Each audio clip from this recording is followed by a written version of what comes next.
স্পষ্ট কোরআনে পাওয়া যায়। নবী সাল্লাল্লাহু আলাইহি ওয়াসাল্লাম বলছেন, প্রতিদিন কবর, যার কবর যেখানে, তার কবর তাকে ডাক দিয়ে বলে, ও আল্লাহর বান্দা শোনো, আনা বাইতুদ দুদ, আমি পোকামাকড়ের ঘর। আমার বাপ শুনেন, যুবক আপনারাও শুনেন, আপনারাও শুনেন, কবর কিন্তু নির্দিষ্ট কোনো বয়সে যায় না বাপ। প্রতিদিন কোলের বাচ্চাও কবরে যায়, 90 বছরের বুড়োও কবরে যায়, 16 বছরের 20 বছরের তাকড়া জওয়ানও কবরে যায়। কবরস্থানে সব ধরনের লাশ আছে। এজন্য কবর ডেকে বলে, ও আল্লাহর বান্দা, আমি পোকামাকড়ের ঘর। সেই ব্যক্তি যে একটা মশারি ছাড়া, একটা সামান্য মশার কামড় সহ্য করতে পারো না, একটা মশা কানের কাছ দিয়ে গেলে তোমার ঘুম ভাঙা যায়, মশারি টাঙ্গাও, কয়েল জ্বালাও, অ্যারোসল লাগাও, এত কিছু করে তুমি মশার একটা আওয়াজ থেকে, কামড় থেকে বাঁচতে চাও। হায় আল্লাহর বান্দা, তো বছরের পর বছর, শত শত বছর কবরের মধ্যে এই পোকামাকড়ের ঘরে কেমনে থাকবে?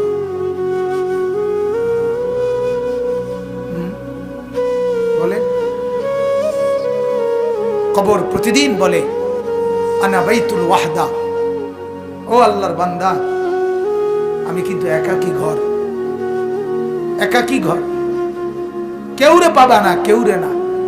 আমার বাপ, এই পৃথিবীতেও একাকিত্বের যন্ত্রণা বড় সাংঘাতিক। আপনার ঘরে যদি লক্ষ কোটি টাকারও মাল সামানা থাকে, খাদ্য খাবার, ফল ফলাদি সব আছে, সব আছে, শুধু স্ত্রী নাই, মা নাই, বাপ নাই, ছেলে নাই, মেয়ে নাই, কেউ নাই, আপনি শুধু একা, খোদার কসম এই একাকিত্বের যন্ত্রণায় ঘরের সব কিছু না, সারা দুনিয়াটাই আপনার কাছে বিষাদ মনে হবে, মনে হবে আমার কিছুই নাই। গত বছর আপনারা অনেকে শুনছেন হয়তো, এক ভদ্রলোক, ঢাকার শিল্পপতি, কোটি কোটি টাকার মালিক, গার্মেন্টস মেল ফ্যাক্টরির মালিক, ওই ভদ্রলোক একাকিত্বের কারণে, স্ত্রী নাই, ছেলে নাই, মেয়ে নাই, বিবিও দূরে সরে গেছে, ইউরোপ থাকে, ছেলেও থাকে বাহিরে, মেয়েও থাকে বাহিরে, একটা লোক নাই ফ্যামিলিতে। শুধুমাত্র এই একাকিত্বের কারণে এরকম মোবাইলে লাইভে সারা পৃথিবীকে জানাইয়া, সবার সামনে, সারা বিশ্বের চোখের সামনে এরকম কপালের মধ্যে পিস্তল ঠেকাইয়া নিজের জীবন নিজে দিয়ে দিছে, আত্মহত্যা করছে শুধু একাকিত্বের জন্য। এজন্য কবর ডাক দিয়ে বলে, আনা বাইতুল ওয়াহদা, আমি একাকী ঘর, কাউকে পাবা না। আনা বাইতুল গুরবা, কবর বলে, ও আল্লাহর বান্দা, আমি অপরিচিত ঘর, কাউকে চিনবা না, ডানে বামে কিছুই বুঝবা না, মাটি ছাড়া আর কিছুই চিনবা না, আমি অপরিচিত ঘর। দুনিয়ার এক মানুষ আরেক মানুষের বাড়িতে গেলে মোটামুটি বুঝে, এই রুমটার সামনের রুম, প্লাস্টিকের দরজাওয়ালা, এটা বাথরুম, চুলা টুলা দেখা যায়, ওইটা রান্নার ঘর, মোটামুটি মানুষ আইডিয়া করে। কিন্তু কবর বলে, দুনিয়ার কোনো ঘরের সাথে আমার এই ঘর মিলবে না বাপ, কোনো কিছুর সাথে এটা মিলাইতে পারবে না, অপরিচিত ঘর। আল্লাহ আমাকেই মাফ করে দেন। এজন্য বাপ, অনুরোধ করছি, কবরের ফিকির করেন, কবরের ফিকির করেন। সাইয়্যিদুনা উসমান রাদিয়াল্লাহু তাআলা আনহু, হযরতে উসমান নবীজির সাহাবী, উনি যখন কোন কবরের সামনে দাঁড়াইতেন, তখন তিনি এই পরিমাণ ফাবাকা, কাঁদতেন, হাত্তা ইয়াবুল্লা লিহিয়াতাহু, কাঁদতে কাঁদতে তার দাড়ি পর্যন্ত ভিজে যেত। অন্যরা জিজ্ঞাসা করতেন, ও আমিরুল মুমিনিন, কবর দেখলে আপনি এমন করেন কেন?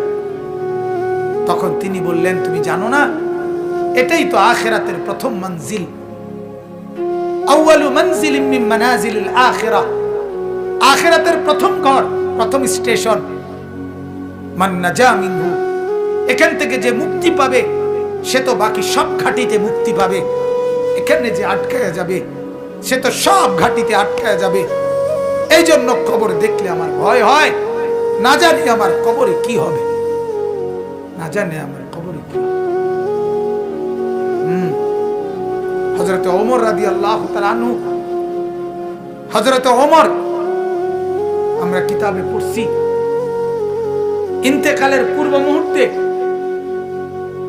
ওনাকে বর্ষা ছুরি দিয়ে আঘাত করা হয়েছিল এক কাফের বেঈমানে, নামাজ অবস্থায়, ফজরের নামাজ পড়া অবস্থায়। ওনার এমন হালাত হয়েছিল 3 দিন উনি মুখ দিয়ে কোনো খাবার দিলে এদিক দিয়ে বের হয়ে যাইত, ওষুধ পানি সবকিছু। এইভাবে ছুরি দিয়ে গাই দিছে ওনাকে 8-10টা। এরপরেও হযরত ওমর রাদিয়াল্লাহু তাআলা এই অবস্থায় মুমূর্ষ, তখন তিনি চকির মধ্যে, খাটিয়ার মধ্যে ওনাকে শোয়াইছে আর সবাই কাঁদতেছে। উনি তখন চোখের পানি ফেলে দিয়ে হযরত ওমর তার ছেলে আব্দুল্লাহকে বলছে, আব্দুল্লাহ, আমাকে তুমি চকির থেকে, খাটিয়ার থেকে মাটিতে নামাও, আমি কবরে যাব কিছুক্ষণের মধ্যে, আমারে মাটিতে নামাও, আমার গাল মাটির মধ্যে ঘষা লাগাও, দা খাদ্দি আলাল আরদ, আমার গাল মাটিতে রাখো, আমারে মাটিতে ফেলায় রাখো, আসা রব্বি আন ইয়ারহামানি, যেন আমার আল্লাহর একটু দয়া হয়, আল্লাহ যেন আমারে মাফ করে দেয়, যেন আল্লাহ বলতে না পারে, ওমর মরার সময়ও ঘাটে উঠতে রইছ, অহংকার করছিস, এটা যেন বলতে না পারে। এই ছিল সাহাবায়ে কেরামের ফিকির। ভাইয়া, ফিকির। হ্যাঁ, হাদিসের মধ্যে আল্লাহর নবী সাল্লাল্লাহু আলাইহি ওয়াসাল্লাম বলছেন, কসম, হাদিস এটা, নবীজি বলেন, কোন নাফরমানের লাশ যখন কাঁধের মধ্যে করে কবরস্থানের দিকে নিয়ে যায়, এই পরিমাণ চিৎকার করে, এই পরিমাণ চিৎকার করে নাফরমান বলে, আল্লাহর দোহাই তোমাদের, আমার লাশ ওই কবরস্থানে নিও না, আমার এই কবরে রাইখো না। আল্লাহর নবী সাল্লাল্লাহু আলাইহি সাল্লাম বলেন, মানুষ ব্যতীত আল্লাহর সব মাখলুক ওই চিৎকার শুনতে, ওই চিৎকার শুনতে পায়। এই কবরে যাওয়ার আগে চিৎকার, লাশের চিৎকার। আল্লাহর নবী সাল্লাল্লাহু আলাইহি সাল্লাম বলেন, যদি ওই নাফরমানের চিৎকার তোমাদের কানে একবার শুনতা, তাহলে পৃথিবীর কোন মানুষ কোনদিন কারো লাশ খাটের মধ্যে কান্দে নিত না, কারণ যদি চিৎকার মারে এই ভয়ে, তাহলে রাস্তায় পড়ে থাকতো লাশ, কুকুর আর বিড়ালে খাইত। হাদিস আমার বাপ। অতএব কবরের ফিকির করে। আল্লাহর নবী সাল্লাল্লাহু আলাইহি ওয়াসাল্লাম মৃত্যু পর্যন্ত নবীজি নিজে নিজে, আল্লাহর নবী সাল্লাল্লাহু আলাইহি ওয়াসাল্লাম 5 ওয়াক্ত নামাজের পরে নবীজি যে কয়টা জিনিস থেকে পানাহ চাইতেন, আল্লাহর কাছে মুক্তি চাইতেন, তার মধ্যে একটা হলো কবরের আযাব। আল্লাহুম্মা ইন্নী আউযু বিকা মিন আযাবিল কবর, আল্লাহ কবরের আযাব থেকে বাঁচান, ওয়া মিন ফিতনাতিল কবর, কবরের মুসিবত থেকে বাঁচান। আল্লাহর নবী সাল্লাল্লাহু আলাইহি সাল্লাম বলেন, কোন নাফরমান যখন কবরে প্রশ্নের জবাব দিতে পারবে না, তখন আল্লাহ তাআলার পক্ষ থেকে বলা হবে, ফাআফরিশুহু মিনান নার ওয়ালবাসুহু মিনান নার ওয়াফতাহু লাহু বাবান ইলান নার। ও ফেরেশতারা, এই নাফরমানের কবরে জাহান্নামের বিছানা বিছায় দাও, জাহান্নামের পোশাক পরায় দাও, জাহান্নাম বরাবর দরজা খুলে দাও। কিয়ামত পর্যন্ত এভাবে জাহান্নামের আগুনের পোশাক আর বিছানার মধ্যেই ধাউ ধাউ করে জ্বলবে। আল্লাহর নবী সাল্লাল্লাহু আলাইহি সাল্লাম বলেন, নাফরমানের কবরে এমন একজন ফেরেশতাকে পাঠানো হবে, যেই ফেরেশতা আমা ওয়া আসাম্মু, অন্ধ এবং বধির চোখেও দেখে না, কানেও শোনে না। লোহার একটা মুগুর দিয়ে একটা বাড়ি মারবে, 7 তবক জমিনের নিচে দেবে যাবে, আবার উঠবে, আবার মারবে। আর ওই নাফরমান কবরে চিৎকার করবে, ভীষণ কান্নাকাটি করবে, কিন্তু ওই ফেরেশতা তো চোখেও দেখে না, কানেও শোনে না, তোমার চিল্লানি শুনবে। আল্লাহ আমাকে মাফ করে দেন। এজন্য রাত গভীরে আপনাদেরকে বললাম, ভাই আমাকেও বললাম, উসিকুম ওয়া ইয়া, আপনাদেরকেও নসিহত করছি, আমাকেও। প্রত্যেকে কবরের প্রস্তুতি নেই। আল্লাহ তাআলা বলছে, বান্দা কি হলো, বান্দা হলোটা কি? মাটির উপরে একটা ঘর, সেটারে কত যত্ন করে সাজাইলা, কত দামি টাইলস, কত খাট পালং সোফা, ফার্নিচার, ফ্রিজ, এসি, দরজা জানালা, কত সুন্দর করে মাটির উপরে ঘর সাজাইলা। আহা বান্দা, তুমি কি জানো না মাটির নিচেও তো তোমার আরেকটা ঘর আছে, সে ঘরের নাম কবর। ওইটাকে সাজাইলা না কেন? ওই ঘর সাজাইলা না কেন? মাটির উপরের ঘর যদি সাজে খাট পালং আর সোফা দিয়ে, তো মাটির নিচের ঘর সাজে জিকির তাসবিহ তেলাওয়াত দিয়ে, আল্লাহ তাআলার গোলামি দিয়ে, সেজদা দিয়ে, নামাজ দিয়ে, হালাল ভক্ষণ করে কবরের ঘর সাজাইতে হয়। নেক আমলের পুঁজি নিয়ে যদি কবর সাজান, তো কবরটাকেই আল্লাহ তাআলা ফেরেশতাকে বলবে, ফাআফরিশুহু মিনাল জান্নাহ ওয়ালবাসুহু মিনাল জান্নাহ, আমার বান্দার কবরকে জান্নাতের বিছানা বিছায়া দাও, জান্নাতের পোশাক পরায়া দাও, জান্নাত বরাবর দরজা খুলে দাও, কবরটা চতুর্দিকে 70 হাত প্রশস্ত করে দাও। এরপরে এভাবে করার পরে নেককারের কাছে সুন্দর হাসানুল ওয়াজ, সুন্দর চেহারার আকৃতির এক নওজোয়ান আসবে। তখন কবর ব্যক্তি বলবে, আমি তো আপনাকে চিনলাম না। তখন সে বলবে, আনা আমালুকা সালিহ, আমি তোমার সারা জিন্দেগীর নেক আমল। আজ প্রস্তুতি নাও, জান্নাতে তোমার বন্ধুদের সাথে, জান্নাতের মেহমানদের সাথে, তোমার আত্মীয়দের সাথে মিলিত হবে। এটার খুশখবরই আমি তোমাকে দিতে আসছি। হাদিসে আছে, আল্লাহর নবী বলেন, তখন নেককার কবরবাসী বলবে আল্লাহর কাছে, ইয়া রাব্বি আকিমিস সাআ হাত্তা ইয়ারজিআ ইলা আহলি, আল্লাহ আরে জলদি কিয়ামত শুরু করে দেন, আমি আমার পরিবারের কাছে ফিরে যেতে চাই। মানে জান্নাতে যেতে চাই, জান্নাতে যেতে চাই।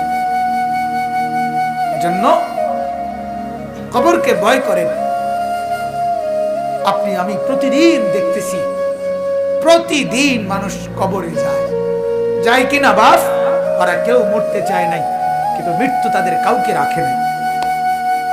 কেউ মরতে চায় না, কেউ না। একেবারে 120 বছরের বুড়ো মানুষটাকেও, 120 বছরের বুড়ো মিয়া, তারেও মানুষ ডাক্তার দেখায়, তারেও হসপিটালে ভর্তি করায়, তারেও তো চেষ্টা করে আমার 120 বছরের দাদা যেন না মরে, আমার 120 বছরের বাপ যেন না মরে। তিনিও মরতে চান না, কিন্তু কবর ডাক দিয়ে বলে, আমি কাউকে থাকতে দেই না। দুনিয়া বলে, মাটি বলে, আরে বন্ধু মরতে তো কেউই চায় নাই, আমি তো কাউকে থাকতে দেই নাই। ফেরাউন তো মরতে চায় নাই, নমরুদ তো মরতে চায় নাই, সাদ্দাত আর কারুন তো মরতে চায় নাই, কিন্তু মৃত্যু তো তাকে ছাড়ে নাই। ছাড়ছে কিনা ভাইয়া? নওজোয়ান, কি রঙের গুড্ডি উড়াইতেছ বাপ? কি রঙের গুড়ি উড়াচ্ছ? এভাবে ভুলে গেলা কবর। অথচ তোমার সামনে মানুষ অ্যাক্সিডেন্ট হয়, জলজ্জন্ত মানুষ মরে যায়। ওই যে রাস্তায় এখনো শুনলাম, হ্যাঁ, ছোট্ট বাচ্চা সহ এই তো আমাদের চান্দিনা রাস্তায়। আমার মাদ্রাসার হাফেজ সাহেব, আমার মাদ্রাসার উস্তাদ এখনো আছে, হাফেজ মামুন, তার বাবা, তার মা, তার 4 বছরের বোন ঢাকা থেকে আসতেছে, নরসিংদী গাড়ি ডিস্ট্রিক্টের সাথে লাগছে। মার কোলের থেকে বাপ কোলের ওই 4 বছরের মেয়েটারে নিজের কোলে লইছে, লইয়া জড়াইয়া ধরছে। এই সময় একটু পরেই এই ট্রাকে বাড়ি খেয়া বাপও মারা গেছে, কোলের বাচ্চাটাও মারা গেছে, মা বাইচে গেছে। আমার কাছে মনে হয়েছে যেন মা তার স্বামীর কোলে দিয়ে বলছে, ধরো তোমার বাচ্চাটাকে নিয়ে যাও তোমার সাথে। তাই রে বাপ, বলেন না, ছেলেদেরকে কে বুঝাবে? ওরা মনে করছে আমরা এত সকাল মরবো না, আর কিছুদিন গুনাহ করি, আর কিছুদিন উলঙ্গ ছবি দেখি, আর কিছুদিন নাচ দেখি, ছবি দেখি, অশ্লীল বেহায়াপনা। আমাদের মা আর বোনেরা বুঝছে আরো কিছুদিন ফুর্তি করি, রূপ দেখাই, যৌবন দেখাই, রাস্তায় রাস্তায় লম্পটের ভোগের সামগ্রী, নজরের সামগ্রী হই। এই হলো আমাদের মা আর বোনেরা। টেলিভিশন ভুলায় দিছে ওদেরকে আখেরাত, কবর, নর্তকীর নাচ, উলঙ্গ ছবি, গান, বাদ্য, নাটক, সিনেমা, নাচ, গান, ফুর্তি ভুলায় দিছে, ভুলায় দিছে। ঘূর্ণিঝড়ের পরের দিন আমি নরসিংদী গেছি, গিয়ে দেখি রাস্তার পাশে এরকম প্যান্ডেলের ভিতরে যুবক যুবতী ওপেন নাচতেছে, ডেক সেট বাজতেছে। আগের দিন ঘূর্ণিঝড়, অর্থাৎ ঘূর্ণিঝড় যে বিদায় নিছে, এই কারণে খুশিতে আল্লাহর দুশ্মনরা কতক্ষণ নাচত। আল্লাহ আমাদেরকে মাফ করে দেন। অতএব আমার বাপ, আমি মনে করাই দিলাম, আমার জন্য, আপনাদের জন্য কবরের সামান বানান, কবরের প্রস্তুতি নেন, কবরের কথা ভাবেন, মৃত্যুর কথা ভাবেন। আল্লাহ নবী সাল্লাল্লাহু আলাইহি সাল্লাম বলছেন, কাফা বিল মাউতে ওয়াইজান, ওয়াজের জন্য, ওয়াজ, এই যে এখন ওয়াজ মাহফিল না, এটা তো নবীজি বলছে ওয়াজের জন্য মৃত্যুর কথা বলা, মৃত্যুর স্মরণ, এটাই যথেষ্ট, এটাই সেরা ওয়াজ, যে মৃত্যুকে স্মরণ করা।